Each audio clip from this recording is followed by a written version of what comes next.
All right, welcome to Yes and Land, where we say yes to acknowledge what difficulties you've been experiencing, the things that you've got going on in your life, and we also say and to starting the next chapter or to moving past the difficult trials that we face in life with a renewed sense of hope, of wonderment, of joy as we build for our futures and try to create the lives that we want. Today, we have a wonderful guest on our show today, Miriam with the South Valley Chamber of Commerce.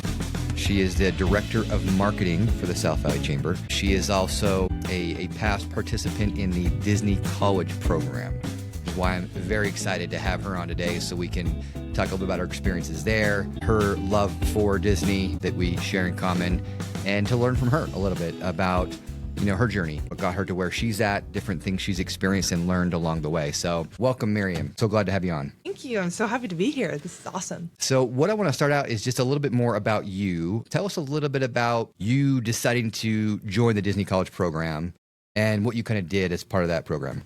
Yeah. So I had no idea that was even a thing until COVID hit. And I was stuck in my room and I was supposed to be doing homework and I was on YouTube and a video popped up talking about the Disney College program. And I was like, what is that? And basically it's, for people who don't know what it is, it's a program that Disney hosts college students from all across the country and even all around the world to come work at Walt Disney World. And so I was like, yeah, I want to do that. Are you kidding? I grew up in Southern California. Disneyland is like my second home. But I never got to go to Disney World as a kid. And so I was like, yeah, this seems like the most affordable way to go to Disney World. Let me give you 6 months of my life. And it was honestly the best experience ever. My role at Disney was in merchandise, and I worked at World of Disney in Disney Springs. And World of Disney, fun fact, is the largest Disney store in the entire world. Across every Disney park, the one in Orlando, Florida is the largest. It's huge. It's massive. Like you walk in here like, this store is humongous. I can't believe the volume of things that they have here. And you can find like almost anything in that store. Yep. Emphasis on almost anything. My biggest tip that I tell people is the first day you land in Orlando, you go to Disney Springs, you go to World of Disney, and you walk around and you look. You don't buy anything. You go to the parks, you go have a great time, but you look at all the merch in the parks. If you see something in the parks that wasn't in Disney World, buy it then. And then come to World at the end if you saw something that you saw at the beginning of your trip, but you missed out on in the parks. Because a lot of people will be like, oh, I'll just go get it at World of Disney at the end of my trip. And then we're like, we don't have it. And it becomes a really awkward situation. But for sure. Honestly, World of Disney is so fun and it's near and dear to my heart. That program was so fundamental in how it just kind of shaped the rest of my career and where I'm at now. Tell me about like when you first start, like did they take you through some kind of like onboarding or training or something like that? And with that, I know that a lot of times the employees that are public facing are called cast members. Were you guys cast members as well in merch? Yep. So I was a Disney cast member. I went through, I think it was like about 2 weeks of training, and you can tell when a cast member is new because they will have a little red tag attached to their name tag that says earning my ears. So in fact, you want to keep an eye out for those new cast members who were in training. And it's a really big deal when you earn your ears. Like a lot of people will like go meet with Mickey Mouse and like have a little moment with Mickey and say that you earned your ears, and that makes you an official cast member and you're allowed to work on your own. But it was a really fun process. What was one of your biggest takeaways from the 2 weeks of training that you guys did? Like, what was it that like struck a chord or something that you're like, oh, that's actually like super interesting or helpful? I think the biggest thing for me was how safety oriented Disney is. Obviously, when you think of Disney, you think of happy, magic, smiles, fun time. But the number one priority of Disney is safety. And even in merchandise where you're like, what could go wrong? You're hugging stuffed animals all day. We had a couple scary instances where safety had to be a number one priority in our location, in our store. And I was a former lifeguard, and so safety has always kind of been a very big deal to me. But it was interesting seeing that in every aspect of what Disney does, safety is at its core. That's huge. And that makes sense. When I think one of the reasons why they probably do a great job is because when you're a guest there, that doesn't smack you in the face. Like, oh man, all they're worried about is safety. They've created an environment that you can get immersed in but knowing, especially from your perspective, that like that is like the number one priority, like, okay, well, it makes sense, right? They're actually trying to do the things to keep their guests safe, create a magical experience, but also make sure that they're safe every step along the way. Yeah, that is really insightful. Yeah. Safety with a smile. Yeah. So that's kind of the heart of what we do. Yeah, love it. So you finished the Disney College program, and then you ended up getting your degree? So I got a degree in journalism from Utah State University. I graduated in May of 2025 and then immediately jumped into an internship with the city of South Jordan on their communications team. Okay, so if anybody watches or listens and is not from Utah, you might not understand this question, but I always have to ask anytime I hear about an Aggie graduate, which is, are you a true Aggie? I am a true Aggie. She's a true Aggie. Okay, if you don't know, you just got to look it up, all right? You just got to look it up. I am not. I didn't go to Utah State. My sister did, and I've had lots of friends that did, and wonderful experiences at Utah State. And so I've heard about the lore of the true Aggie. So good to know that you're a true Aggie. So you finished your degree just this year. What made you decide to have that as your major, journalism? Yeah, well, fun fact, I actually started college in an interior design program. I thought I was going to design the windows along Main Street, and that was going to be my career. I was very quickly humbled because I had never taken an art class a day in my life, and all of a sudden I was enrolled in the College of Arts and taking 3D design and painting, and I was just not fulfilled because I wasn't passionate about art. I was passionate about design and I liked the logistics behind it. And so I ended up switching gears and I was like, what else do I want to do with my life? I'm 18. 18-year-olds, it's okay if you don't know what you want to do with your life. You'll figure it out. Totally true. It'll all work out fine. But I'm very logistics oriented. I'm very creative in like a practical sense. And I was like, I'm organized. I can be an event planner. So I looked up what degree goes up with being an event planner. And that's how I found, oddly enough, journalism. That's an interesting tie. I would not have guessed that. You would never put it together, but the specific side of journalism that I'm a part of is public relations, which that's where the event planning comes in. That does make sense. So I switched into journalism my sophomore year, and I did one semester of journalism, and then I went to Disney. Okay. And then I came back, and I was just thrown into the depths of the journalism world. And I started doing video editing and writing, a lot of social media development. And I was like, this is fun. This is what I'm good at. And I just fell in love with my department and my program and what I was learning about. And I was able to take a lot of the principles of kind of keeping a good face, which plays a lot into public relations, from my time at Disney. So, let's tie that in. The topic, kind of a conversation we're going to have loosely today is a little bit about emotional intelligence and about communication, right? Effective and clear communication. So as you're deciding to jump into this major and kind of shifting gears from this prior interior design to journalism, tell me about some of maybe the more important lessons you learned on emotional intelligence, on clear communication, and how that plays a role in what you were learning in school and what you've applied in your current role. Yeah, that is such a good question. I love that. I think at its core, you have to know who you are and you have to know your strengths, and you also have to acknowledge your weaknesses. And that is something it's not comfortable. Acknowledging what you're not good at is not a comfortable experience. But if you're able to sit with that and know where your power lies, you will find much more success. And that's how it worked. That's how it worked out for me. I'm now the marketing director at the South Valley Chamber of Commerce, which I love and adore, and I cannot say enough good things about that team and about that job. But I have a lot of responsibility, and it's kind of intimidating. Again, freshly out of college, and I'm in charge of a lot of things, and people turn to me. And that is something I never would have expected coming post-grad, but it's been really rewarding. And I've seen a lot of growth in myself and my leadership abilities because I am the youngest person in the room, but I'm also aware that I'm capable and I know what I can do, but I also know where I fall short. I don't have a ton of experience in the professional world. I'm still learning the little tricks when it comes to professionalism and networking. That's a big part of what we do. And being able to network with somebody and build a real connection is hard. Like Yeah. it's being genuine in networking. Is something I'm very, very passionate about. If I feel like you just want something from me, or if I just want something from you, it's not a real conversation. That's just a pitch. Yeah. And nobody wants to be pitched at. We want to be talked to. I think that's one of the hardest things about networking, and why early in my career I just did not like it, because I felt like when I would go to networking events, I was just being pitched all the time. It just so many times it felt like people that were just looking to get something from me, or what could I do for them. And so I was always like, man, this networking thing is not for me. It's for the birds. And over the last 16 years, my perspective has obviously shifted on that, and a little bit more understanding of like what networking can be. And sometimes it's kind of the experience that we want and that we create and what we bring to the table. And I probably wasn't bringing enough to the table, right? I think my emotional intelligence on what networking was lower, because I hadn't done it before. I didn't know, and have somebody really guiding me.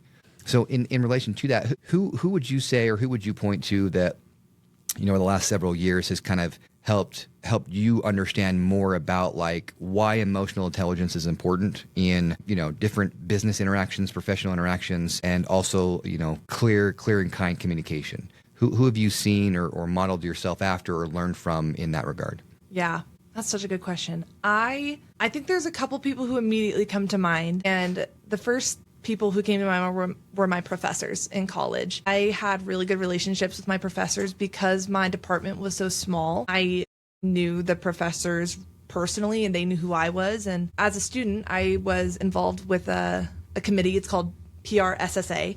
It's the Public Relations Student Society of America. And we would all go to conferences all around the world, not the world, the States. We went to Anaheim. It was so fun. But we all went to Anaheim, and I got to see so many professional interactions. And I just got to see how you make eye contact and you say something genuine and you have a real conversation. So I think watching my professors do that and have relationships with all the students was really impactful. Seeing my fellow students be able to have those interactions and having those interactions myself, I learned little bits and pieces here and there. My internship this summer was really influential in how I am now. And it was a 3-month internship, but I owe a lot to that team. They are so kind and they are so smart, and seeing how they interact with different departments within their own organization was really, really cool, especially in city and government organizations. Being able to work as a team and effectively communicate with all of them is so impressive,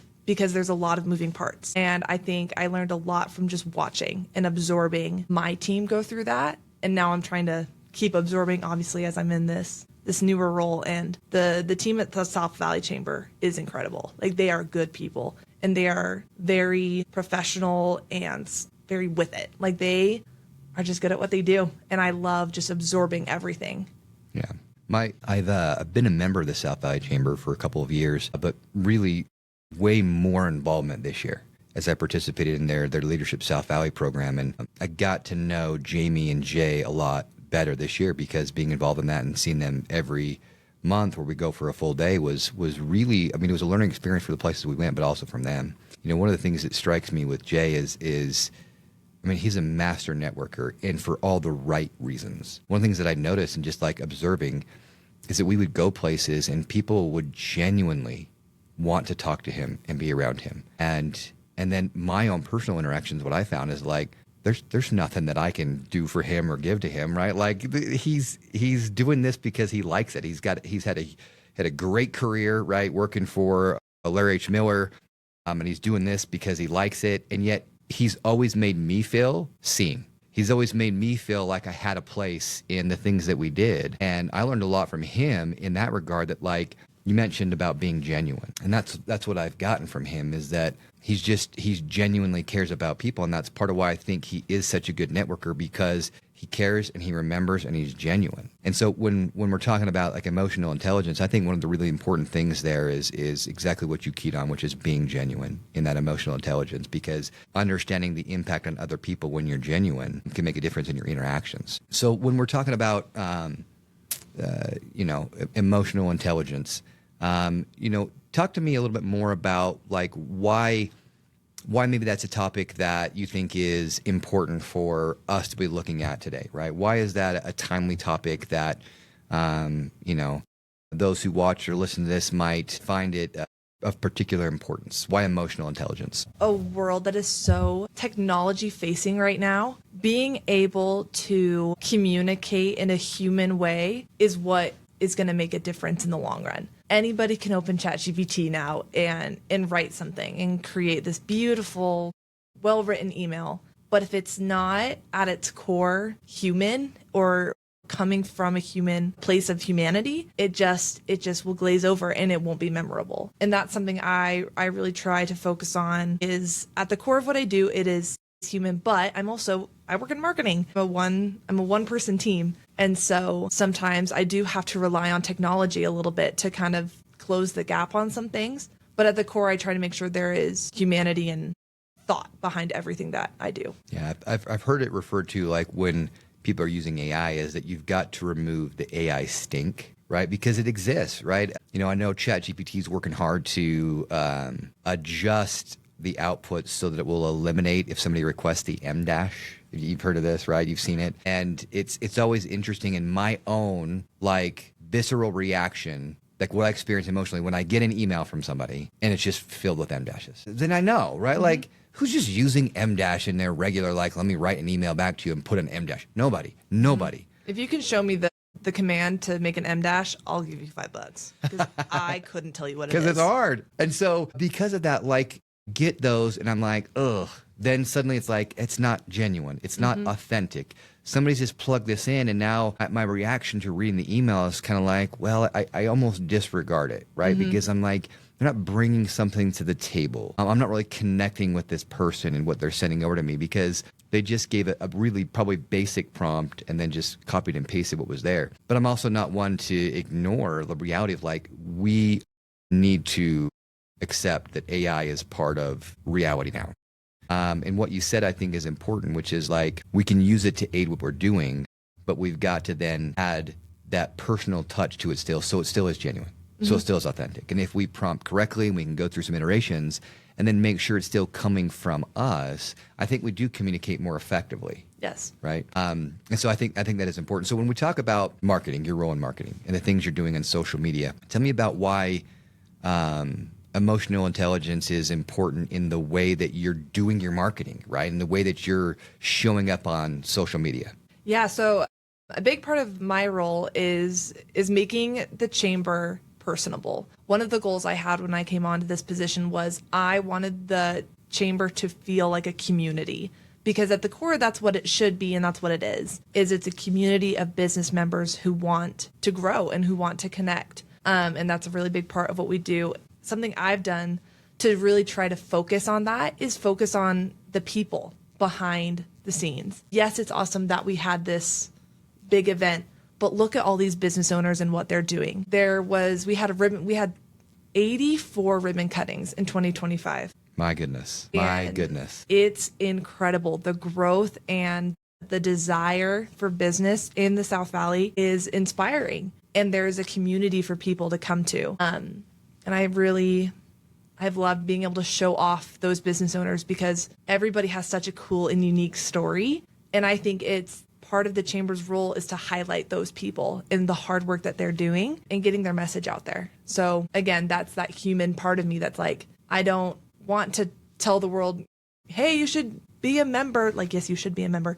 But also, if you're a member, look at all of the people you get to interact with. Look at this community that you get to be a part of. The chamber staff, we're people too. We have careers prior to the chamber, but we want to help you. And I think shifting that focus from a salesy point of view to more of we genuinely believe in what we do and we want to help you is really important on our, especially social media presence in our newsletter, on our website. And that's something I've been really focusing on. Yeah, I love that.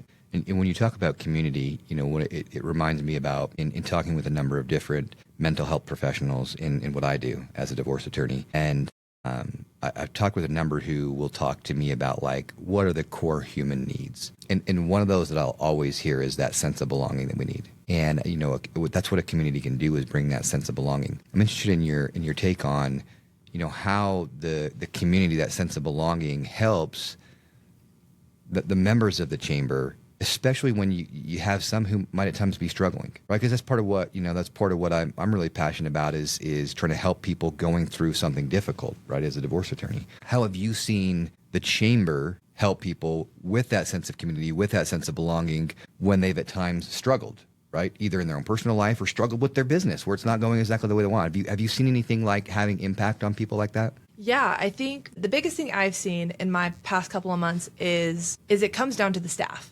It comes down to the people behind the scenes. We genuinely want the best for our members. I'll shout out Dana, who's our director of member services. She will go above and beyond to make sure that you are being visible on our website and that you are getting the resources you need. And if we don't have the answer, we'll find the answer for you and help you get to the right place. And that comes from a point of caring and wanting to make a difference in those lives. And I think that is something I'm also very biased because I'm proud of this team that I get to work on. And it's just inspiring to see what an impact genuine care can have on an individual. For sure. Because, I think anytime that someone's engaging in any kind of networking group or chamber of commerce or anything like that, like to me, one of the huge values there is in that sense of belonging. And when you struggle, you have people that you can talk to. You have people who are there to help support you. Because anybody who's an entrepreneur knows that you don't start a business and all you see is success. It never works that way in the history of ever, right? I don't care how, huge quick the trajectory was for any company in their growth. Like they will have had difficult times. They'll have had times where they struggled, where it didn't go as expected or something happened or there's, just unanticipated challenges that come up. And being able to go to a community that will support you through that.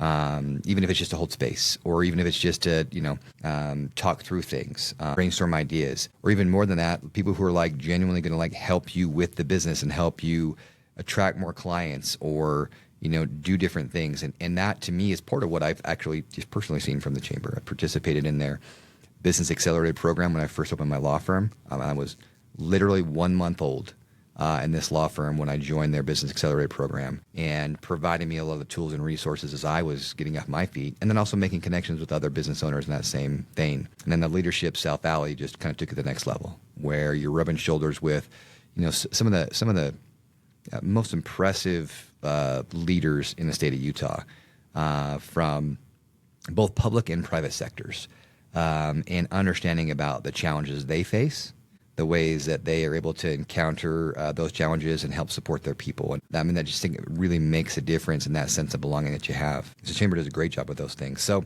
let's transition and talk about one of your favorites, Disney movies, which is Elemental. And let's talk about let's explore what emotional intelligence and clear communication, what kind of role that played in Elemental. So really, I'm almost gonna have you take it from there. Give me the lessons, the life lessons learned from this maybe underappreciated Disney movie. Yes, that is my Disney hot take. Is I really truly believe that Elemental is underrated. It came out at a rough time theaters-wise. It came out in the world of Barbie and Oppenheimer, and it just did not get its chance to shine in theaters. But I went back and watched it, and it is one of the few movies in recent years that Disney has put out that I can rewatch over and over and over again. And I think it's because it's such a powerful and relatable lesson. The main character, Ember, is a fire girl. She is literally made of fire, and she works in her father's shop, and she has a lot of responsibility placed on her. It is a generational thing. Her father immigrated to,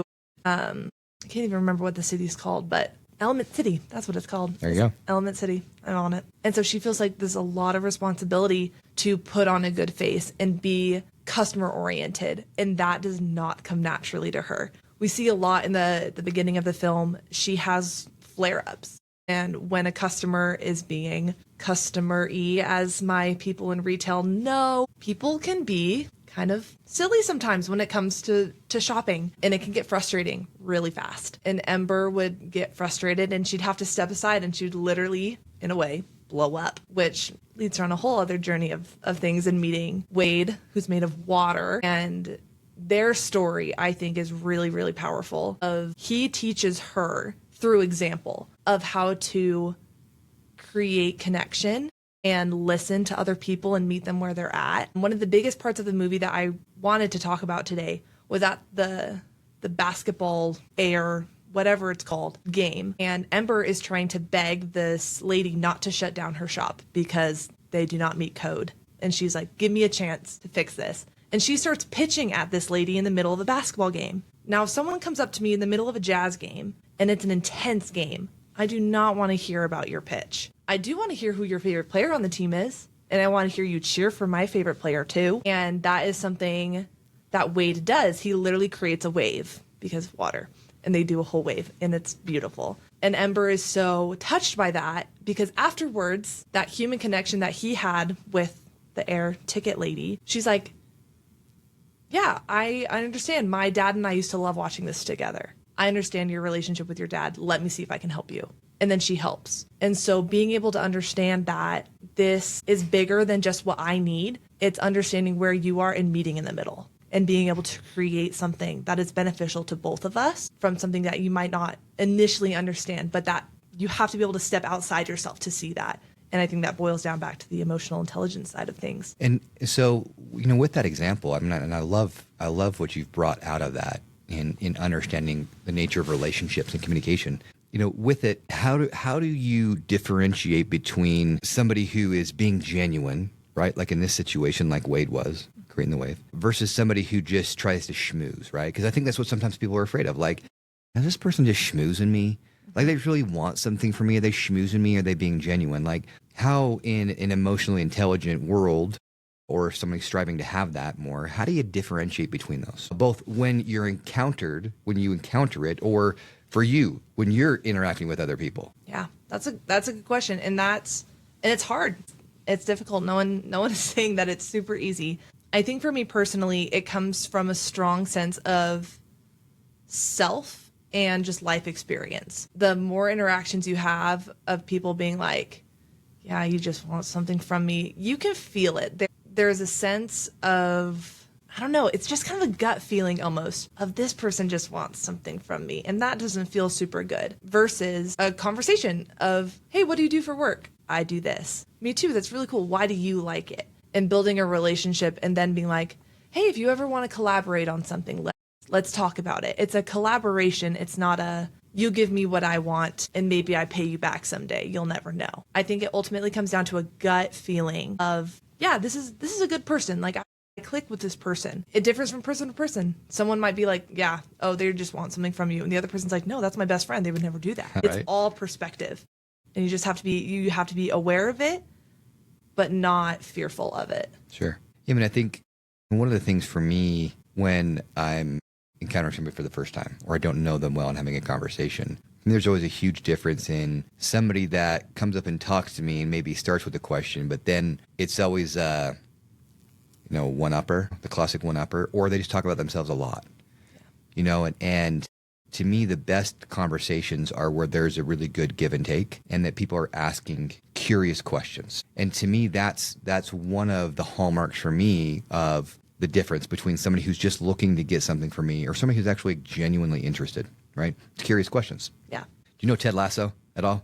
A little bit. Okay, so in Ted Lasso, which I love, we'll talk about that maybe more in another episode, but in Ted Lasso, there's this particular episode that's become pretty famous where basically there's this huge bet that's made based off of this dart game that Ted's going to engage in with the prior owner of this soccer club, and a lot is on the line. And this rich guy thinks he's pretty good at darts, and so like when Ted's willing to make this bet, he just is convinced he's going to win really easily, and so he throws his darts or whatever. And then Ted gets up to throw the darts. And just right from the get-go, you can tell, like, Ted knows his game of darts. Now, Ted's kind of this lovable but kind of goofy guy, so no one would ever have guessed that he was good at darts. And he starts explaining to this rich guy about being curious instead of judgmental. And it was really impactful because what ultimately happened is Ted had played darts with his dad. And that was like one of the things that was the most important to him in his youth is like every Sunday he and his dad would go and they would play darts. And it like really shaped part of like who he was. And so he was really good at darts. But this rich guy never thought to ask, like, could Ted actually be good at darts? This guy who's this goofy, lovable guy, of course he's not going to be good at darts. He wasn't curious enough to ask the questions. He just judged him. And so, I think when we have curiosity about people, when we're genuinely interested in them and we're not just judging them, I think that can actually go a long ways into helping as well, if we're interacting with somebody else, for them to know that we're not just in it to get something. And I love that. Sorry, I had to go off on that tangent. I'm a big Ted Lasso fan. The curiosity side of it, because pulling that back to Elemental, I think that is the core of Ember and Wade's first interactions, is elements don't mix. That is a big part of the movie. Wade was like, but what if we did? Spoiler alert for those who haven't seen it. At the end of the movie, Ember and Wade hug and they create steam, but they would never have figured out that actually they can interact and they can meet in the middle if neither of them were curious to learn more about the other. And so I love that curiosity piece. I think at first, Ember was really judgmental of Wade, right? Mm-hmm. And I do think that Wade showed really well throughout the story arc of how you can be curious. You don't shut things down, and you ask the additional questions, or you look into things additionally. And I mean, it can just open up this whole wide world of things that you never realized were possible by that curiosity. That's a great point there. When we're talking about Ember as well, right, one of the things that you mentioned is like Ember was a little bit struggling, right? She's got a lot on her shoulders and she's trying to deal with all these things. What are any other lessons that you have from like her journey of having the struggles that were there to getting her to the end of the movie and, whatever like resolution is there? What lessons can you kind of pull from the journey she had and the struggles to, the conclusion of the show? Yeah, I think the core of Ember's journey is honesty with yourself. Ember had a lot of external pressure put on her from her family and her community of expecting her to come up and take over the shop and continue to grow it, when that never made her happy. Was very stressed a lot, and it wasn't true to who she was. And I think throughout the movie you see her go through this journey of self-discovery in a way and re-identifying what she wants and her career path, while still having love and understanding and respect for the expectations that were put on her. One thing I loved about this movie is she had the courage to tell her dad, no, I don't want to take over the shop. And he was upset about it at first. But then through a place of love and understanding, she's like, this is not who I am, and I'm not happy and going to be successful in this. Let me grow. Let me try something new. And then at the end, he supports her. And I think that is a really cool message. And I think a lot of us can take away the importance of honesty in yourself and knowing who you are, your strengths, your weaknesses. Maybe you aren't meant to be in a customer-facing role. Some people are just not meant to do that. Other people need to be talking to people and interacting. It just all depends on knowing who you are and being able to voice who you are to others. And why does that connect for you? One of the things we talked about before was that this is like, I think you'd said this is like the best Disney or Pixar movie in the last several years, mm-hmm. right? Why does that emotionally connect for you? Why that with this show? I think Elemental for me was the first movie I've seen in a long time that Disney's put out that had a strong female lead who still goes on this journey of self-discovery, but also is open to love and community. Like, not to diss the other movies, and this is a whole other debate we can have another time, but recent years, it's been more about, like, yes, strong, independent, I don't need anybody else. But it's like, actually, no, you're stronger with other people. Other people can help build you up and make you stronger. And I know that's something I believe in personally in my life is I need my community. I need my people who love and support me to help make me a better person and who know me for who I am and see my potential. And I just kind of saw myself in Ember a lot. And then I see Wade in the people in my life and my friends and family and people who love me. I mean, I think that's a great thing to pull out, right? Like, it is an important lesson that, like, we can be strong and independent and we can also, like, rely on people. Like, it's okay. it's okay that we don't have all the answers. It's okay that we aren't going to get everything right. And it's okay to sometimes, need to cry on somebody else's shoulder or to ask for help, and it's a great point because I think there is this sometimes message out there that, I don't know, especially for women, like you have to do it on your own, and you don't. Now you've got to be strong enough to stand up to your dad like Amber does and be like, hey, actually, I don't like this. This is not my thing. Not going to be what I'm going to be successful in. I can't be passionate about it. And that's okay. But then she can also have the people that she can rely on that can help support her in the journey that she's going to go on, because nobody goes on a journey alone, right? Life is not meant to be lived alone. One of the things that I think is becoming increasingly important, and you mentioned it a little bit earlier, you alluded to it, is in this day and age with more technology, with more people stuck in their phones, with AI and what that's going to do, is there is a premium on, in my mind, friendship, and that connection that we have with friends, that we need to be with people. Like, we're social creatures. That's the way that we're hardwired. We're not meant to go be, individual all on our own. We never interact with anybody else ever. That's not who we are. We're social creatures. Even if we're introverts, right? We still ultimately need that sense of connection. And so doing things with other people and having friendships, meaningful friendships, even if there's not a lot, those can be deeply meaningful to us. So I love that takeaway. I love that. Any final thoughts on Elemental?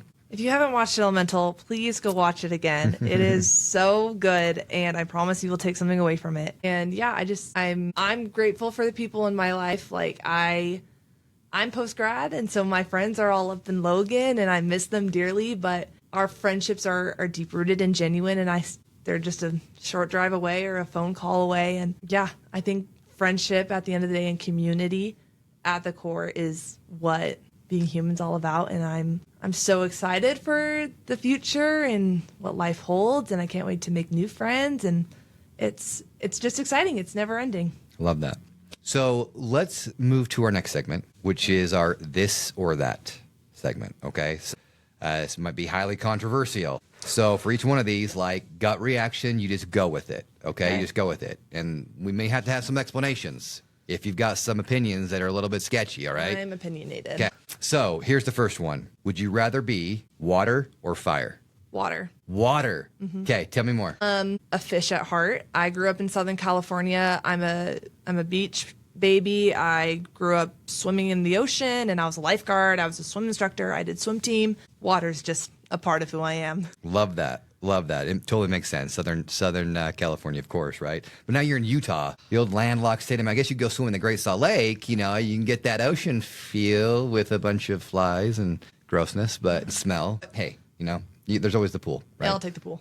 You take the pool for sure. Okay. Cry it out like Wade or walk it off like Ember? Walk it off. Walk it off. Okay. Tell me more. Every day after work, I go and walk on the treadmill for an hour, half an hour, however long I have, partially because I have a long commute home and I'd like to wait out traffic. But I also think better when I'm walking. But I don't know. As an adult, I cry more. And you know what? I think that's a beautiful thing. It's a good answer because for me, it's both. Yeah. Right. Like, I don't cry a lot, but there's times where it's just the emotional release that you need. I love the idea of walking it off though, because for me, running is what I do. And when I run, there's just this processing that can happen in my brain where I don't have my device that's distracting me or anything else. And it's my time where I can just really think through whatever it is I need to think through. And I sometimes just I want to let my mind wander. I don't have to go with a particular agenda. Just let it go where it wants to go. And it's been such a nice release when I've found that.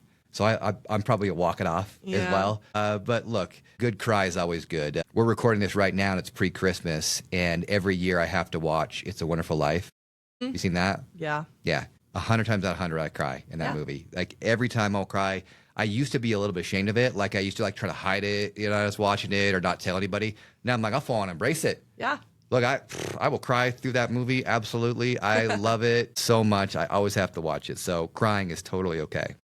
Okay, here's the next one. Okay. This or that. Disneyland or Disney World? Disneyland. Disneyland. Even though you worked at Disney World. Tell me why. Disneyland, and this was my whole thing during my CP2, is Disneyland is my home park. California Adventure is the best Disney park, in my opinion. It's my favorite. And that also could be a hot take, but I love California Adventure. I've loved it since I was a kid. Disney World will always have a piece of my heart because I spent so much time there and I have such like an insider knowledge of it. And being able to experience Disney World for the first time as an adult was something I will truly never forget. But Disneyland is like, it's a family thing. My grandma, she's the reason I love Disney as much as I do. She went to Disneyland in 1955 when it opened. She has ticket books. Oh, she has amazing. the whole thing. That's amazing. Yeah, for me, it's a little bit the same. Like, I grew up going to Disneyland. I didn't go to Disney World till I was an adult, so I always have a nostalgia that will exist with Disneyland that can't exist at any other park because of that. I also remember when California Adventure opened. And I'm that old, right? I remember. And I do love me some Disney California Adventure. There's something about it. And I watched this special the other day on Disney Plus about the Imagineers. And they were talking about during the time where Bob Iger was having to make some pretty big bets on things. Because Disney California Adventure was not overly popular when first it was opened. And it didn't have a heart. Like, it was just like there were some rides and they were fun, but it didn't have the heart and soul that Disneyland had. And once they made some decisions to add in some additional things like Cars Land, and to create a little bit more heart to it, that just made this huge difference. And as I'm watching this, I'm like, oh, man, it's true because I connect with California Adventure. Like, when I go there, I want to go to both parks because I can't not go to Disneyland. But if I'm like, I have 3 days, I'm doing 2 at California Adventure because I love Cars at Guardians of the Galaxy there. My favorite ride there. Amazing. Just love it. You got Spider-Man now, which is fantastic with Avengers Campus there, and they're doing some additional things they're going to add there. Love the change on California Screamin' to Incredicoaster. That is one of the best re-themes. That and I think Guardians are 2 of the best Disney re-themes that have ever been done. Were you nervous on the re-theme for Tower of Terror? Were you nervous? I was. I was little. I was a kid. Oh, you were so small. I didn't understand it. It was probably scary. It was. I didn't go on Tower of Terror as a kid. Yes, it's frightening. But Guardians is one of my, and I also am biased. I love the Guardians of the Galaxy in general. Of course. So I was nervous. Yeah. Because Tower of Terror was amazing, right? Yeah. There was no ride like it. And so I remember going there and I just thought that was like the greatest ride. It was absolutely my favorite. I loved the beginning part of the Twilight Zone, right? Where they brought in the original host and like, not brought him in, but like used footage to create that. Oh man, I just loved it. And I was like, oh, I can't believe they're going to ruin it. So I was so nervous. And then I remember going and they made it so fun. Yeah. And it is, because Guardians of the Galaxy is just fun. Chris Pratt is freaking hilarious. He's amazing. Love Chris Pratt. And so once they rethemed it and I win, I was like, okay, they did it right. They did me right. Got rid of something I love, but boy, they found something even better that they created. And now it's just such a great, even greater ride now. Yeah, and what's his name? I think it's Joe Rohde is the name of the Imagineer who did the re-theme. He is also responsible for Animal Kingdom. Oh. So, Disney nerd fun fact for you. Yeah. He's a Disney legend. He is phenomenal in what he does. There's some great things in Animal Kingdom. Because I just got back from Disney World. Man, I'll tell you, the Avatar ride there where you're on the back of a Banshee. Unreal. Incredible. Absolutely incredible. One of the things I think, too, with both Incredicoaster and Soarin' and Avatar that they've done really nicely is they bring in the scents. So you get that sensory experience with the smells as well, which just does so much to enhance what the experience is on some of these rides. It's Which phenomenal. is Walt at its core. Walt wanted people smelling popcorn as he walked down Main Street, sweets out of the candy shop. Yeah, he was very deliberate in creating the experience and making sure that people were funneled through Main Street. That they saw the castle as they first walked in, right? And have that experience that he curated for them. It's Walt at his core. Okay, Pixar or Walt Disney Studios? Walt Disney Studios. Okay. I hesitated on that. It's a hard one. There's some great Pixar stuff. But Pixar at its core is a separate thing. Walt Disney Studios is tried and true, traditional. Walt Disney did it himself, him and Roy. When I worked at Disney World, it was a really odd time. It was the 50th celebration of Walt Disney World. They celebrated it for 3 years, and I was at the tail end of the 50th celebration. But also while I was there, it was the 100-year celebration of Walt Disney Studios. And so there was a ton of just history and lore that I got to learn about throughout my time there. And so I think I have a lot of respect and admiration for everything that he did to keep that studio afloat. it's incredible. Yeah, no doubt. And his belief that what he had would work. He didn't sell Mickey when he had offers to sell Mickey, and stuck with it and created something really amazing. Okay, here's our rapid fire, and then we'll end. Favorite Disney movie? Frozen. Ooh, okay. Favorite Disney song? Gosh, I'm going to say Show Yourself, Frozen 2. Wow. My wife has a similar thought. Okay, now that's favorite Disney song. How about this? Best Disney song? Best Disney song. Because it's different. It is. It doesn't have to be different. It could be the same answer, but... Best Disney song. It might have to be Beauty and the Beast. Okay, Tale as Old as Time. Tale as Old as Time. With Angela Lansbury singing it? You're going back. You're going to that one. You're not going to the live action one. OG, yep. It's just so nostalgic and magical and beautiful storytelling. And I think that's everything that Disney is. Yeah, that's fair. Favorite Disney princess? Anna. Favorite Disney prince? Kristoff. Okay, we'll call because we'll call I'll him say Prince. Prince Eric. Ariel's my other favorite princess. It rotates between like my top three of like Anna, Ariel, and Tiana. Those are my top three. Those are my girls. Those are good ones. Favorite Disney villain? My favorite Disney villain, Hades. Hades from Hercules. Yeah. It's a good one. He's witty. He's funny. Yeah, it's true. Hercules, I think, is one of the best Disney movies of all time as well. And it's slept on. It was kind of snuck through the cracks. Hercules and Tarzan are two of the best soundtracks, and I'll stand by that. Okay, there you go. Yeah, I think I just rewatched Hercules with my kids a couple of weeks ago, and it reminded me that I just really do enjoy it. It's a really good one. And Hades is a good villain. He is good. That's a good movie. Okay, closing reflection. Give me maybe a takeaway that somebody could have. I always like to have practical applications for things. Give me a takeaway that somebody could walk away with a practical application of being more emotionally intelligent or having clear communication. I'd say the one thing I would say is take a second with yourself and be like, what am I good at? And ask the people in your life. Call your mom, call your friends, call your ex, I don't know, and say, what am I good at? What do you think are my biggest strengths? I had to do a project like that in school, and it was really cool to see the people in my life who I look up to, see them say good things about me, and I was able to be like, yes, I agree with that. I am good at that. And own, like, man, I'm awesome in my own way. It's a really cool thing to hear what other people admire about you, and then it's a confidence boost in yourself.